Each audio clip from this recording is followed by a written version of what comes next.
Hello guys, how are you doing today? Are you doing pretty good again? Saya harap semuanya baik-baik saja. Jadi teman-teman, pada kesempatan ini kita akan coba mendiskusikan tentang simple future tense. Okay, on this occasion we are going to be trying to discuss again about simple future tense. Ya. Nah, jadi pada kesempatan ini teman-teman, kalian diharapkan nanti mampu menguasai 11 indikator ini. Okay? Nah, tetapi tentunya ini tidak saya berikan dalam bentuk satu video pembelajaran, tapi kita pecah menjadi 4 video pembelajaran supaya lebih gampang untuk difahami. Baik teman-teman, yang pertama langsung kita lihat part 1 ya, simple future tense bagian pertamanya. Yang akan kita bahas teman-teman di sini adalah yang pertama tentang definisinya, yang kedua adalah contohnya, yang ketiga adalah tentang cara memasangkan subject pronouns dengan shall atau will, karena ini kadang-kadang buat kalian bingung. Sebenarnya ini gampang ya. Oke, lanjut ya. Yang keempat, the fourth one is keterangan waktu atau adverb of time yang dipakai pada simple future tense tentunya. Selanjutnya yang kelima adalah tantang dirimu dengan soal-soal latihan. Oke, alright. Langsung saja teman-teman pada yang masuk ke poin yang pertama. Definisi simple future tense dan patternnya, rumusnya ya. Nah, jadi simple future tense itu teman-teman terdiri dari 3 kata, yaitu simple, future, dan tense. Simple itu artinya apa? Sederhana. Future itu akan datang. Sedangkan tense itu artinya bentuk waktu. Nah teman-teman, kalau ini kita gabungin menjadi satu definisi, maka bisa kita buat seperti ini ya, bahwa simple future tense itu adalah bentuk waktu yang menyatakan waktu yang akan datang. Sederhana, artinya sederhana itu bukan continuous ya, bukan past dan bukan perfect.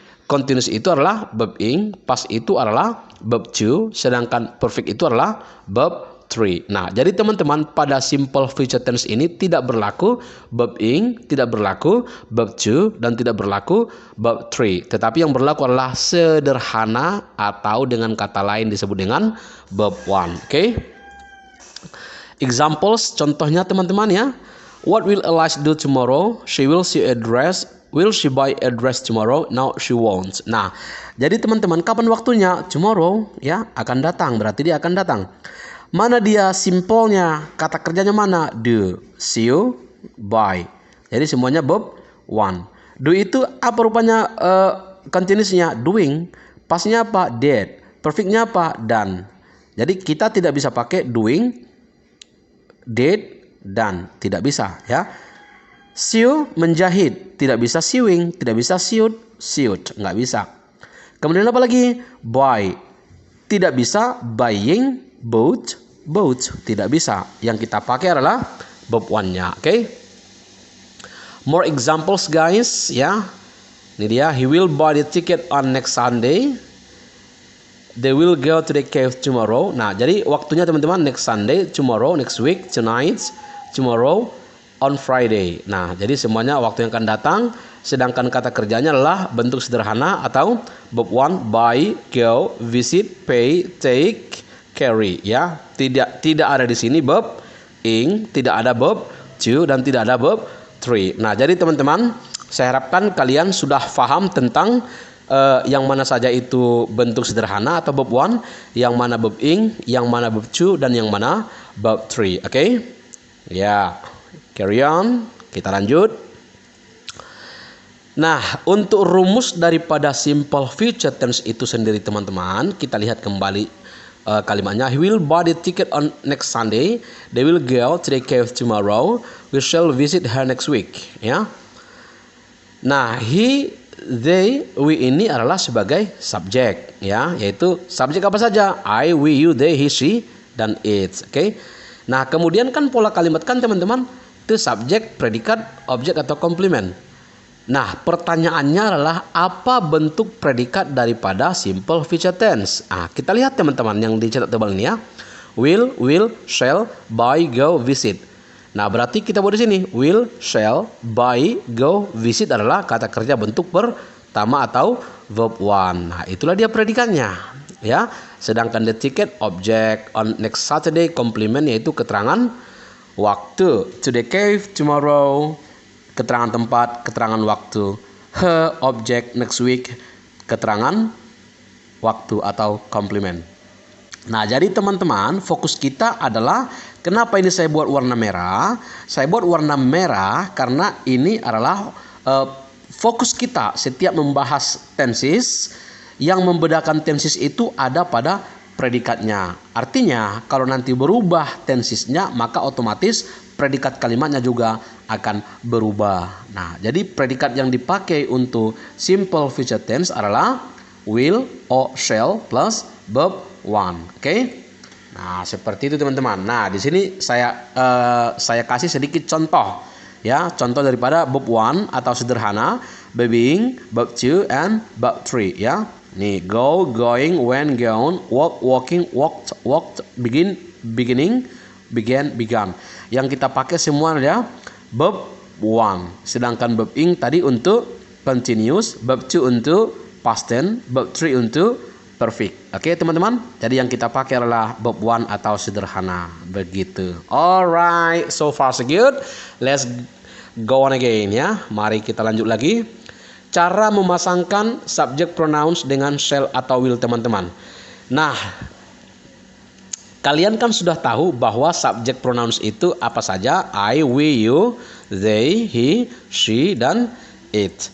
Nah, kita pasangkan teman-teman dengan shall atau will. I pasangannya apa? Ya, will, we, will, you, will, they, will, he, will, she, will, it, will. Kok semuanya will?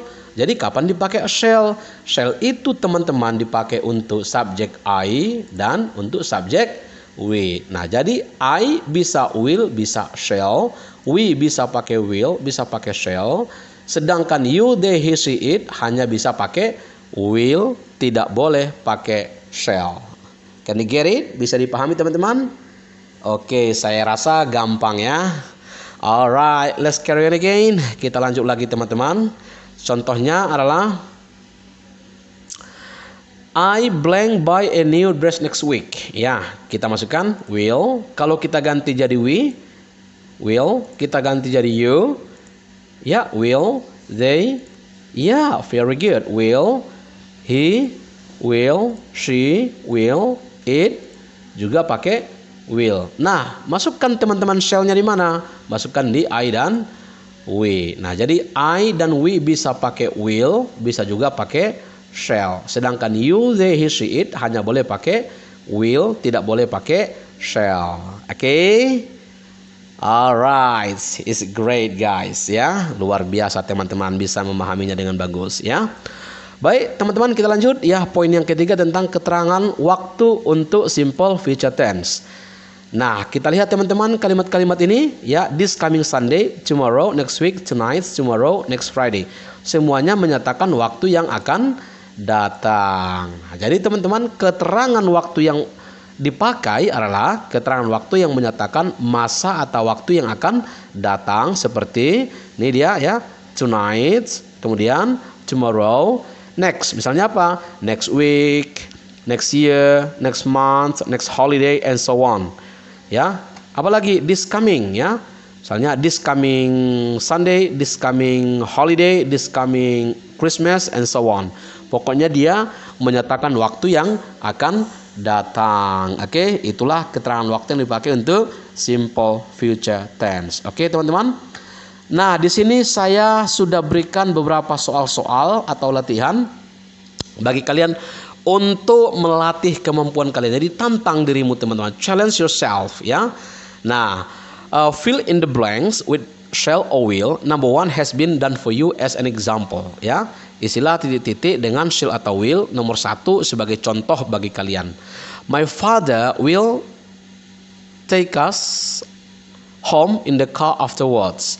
Nah, di sini kita pakai will. Kenapa? Karena my father itu ayah saya adalah dia laki-laki atau he. Sebagaimana tadi kita pasangkan bahwa he itu pasangannya will, bukan shall. Oke, silakan dikerjakan teman-teman. Nomor 2 sampai nomor 10. Oke, thank you. Bye-bye.